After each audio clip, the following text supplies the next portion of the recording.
Why are you here? No, seriously, why are you here? In a couple of weeks, we could all be at home in our pajamas watching these online, right? For free.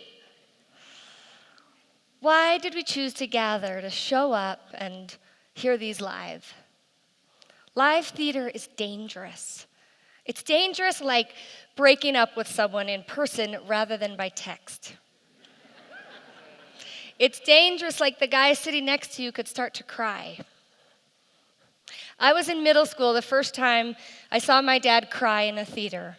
It was during a production of a new play called The Piano Lesson by August Wilson.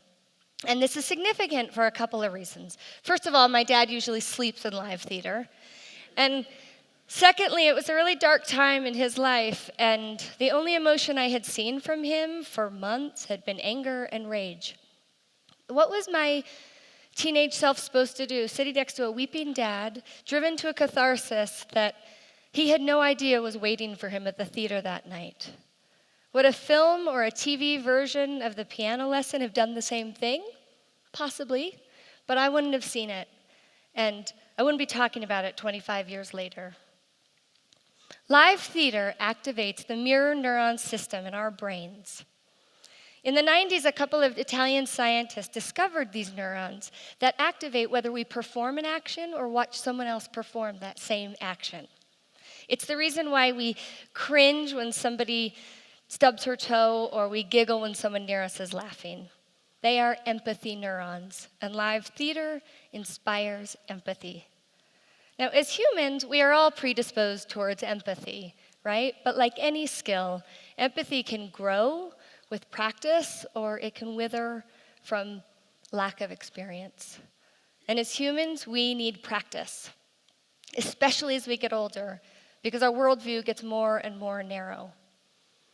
So to give you a little context, the play we were watching was The Piano Lesson by African-American playwright August Wilson. Now, August Wilson's great contribution to American theater is something called the Pittsburgh Cycle.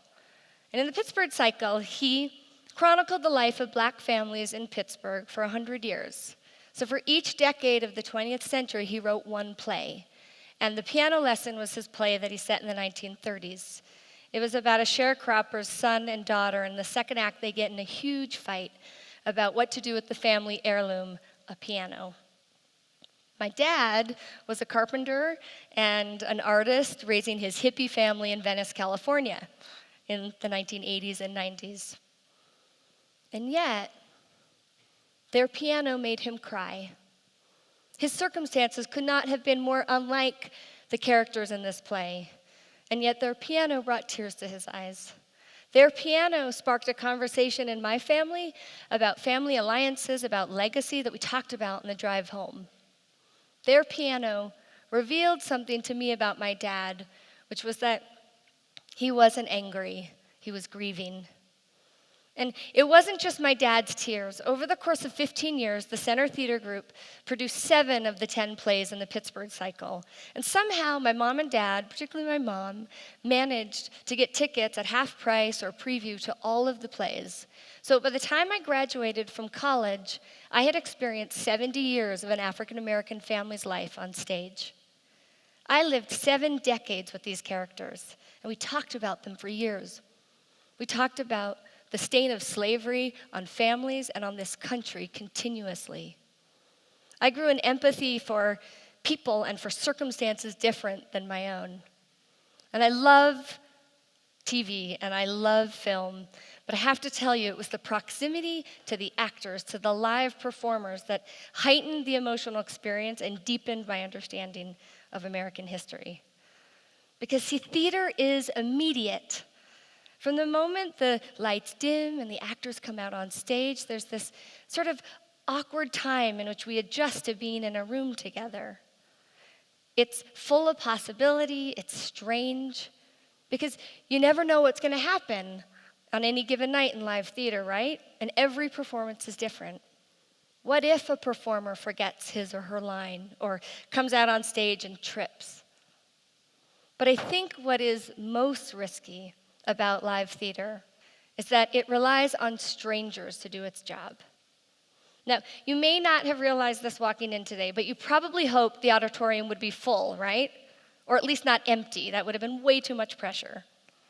Would you have felt that way in a movie theater or on your couch at home? Probably not. That's because you know that your energy affects all of us up here on stage.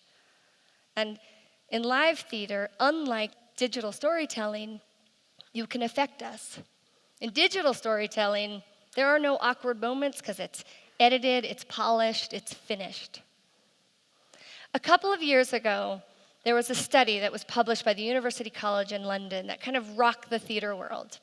They were interested in what actually happens to an audience when you experience live theater. So they decided to measure the heartbeats of audience members when they're watching theater. So they were watching a production of Dreamgirls in the West End. And what they discovered is that in moments of heightened emotion, the audience's heartbeat begins to synchronize. So despite our differences, our political leanings, our demographics, live theater actually has the power to unite us, even if only briefly, on a physiological level. So community is one of the reasons I started a local theater company here in Boulder a few years ago. We produce and develop brand new American plays, and we're interested in diverse stories by playwrights and artists from all over the country. We're called Local Theater Company because all theater is local. Our hope is that our audience members will enter as strangers, and over the course of a performance, they will become locals in a new community, even if that's just for one performance. When I started out as a theater director, I remember I was walking down the street in New York with a friend of mine, and she said, "Hey, Pesha, why theater? Wouldn't you make a whole lot more money in film or in television?" And the answer is yes, probably. But like those of you who are climbers or surfers or restaurateurs or those of you who've started your own business, I love theater because it's dangerous. It is dangerous and transformative to sit next to your parents and see them as human and sad. It is dangerous and humbling to rely on strangers to create a community. It is dangerous and necessary to walk in someone else's shoes, someone who may be from another time in history and may just trip coming out on stage. It is dangerous to unplug from the matrix and see what has become of the real world. Or the theatrical world, right? Because in a really good play, your brain won't know the difference. We keep reading in the headlines that social media is making us sad and it's making us apathetic. And I don't know what's worse. I don't think that theater or live performance is going to save the world, but I do think that theater creates empathetic and worldly and engaged citizens, and I think that this is the bedrock of a healthy and a thriving democracy. It is no wonder that 2,500 years ago in Athens, Greece, theater and democracy were born at the same time in the same society, right? However, when I started out, I did not know at all about the synchronized heartbeat business. Does this just blow your mind as much as it does me? Yeah? Can we try an experiment? Because this is the experiment time. All right. Take out your right hand, or whatever hand is available to you, and I want you to go ahead and find your pulse. And I can't see you, so you got to help me out here. Once you find your pulse, go ahead and tap it out in your right arm or your other arm. Thank you. And now that you have some sort of rhythm, go ahead and pound it out on your chest as well. Some of you are doing this. All of you, I need you. A little louder, but not faster. Can you do it? Cool. That is the live heartbeat of TEDxBoulder. Cool. Thank you so much.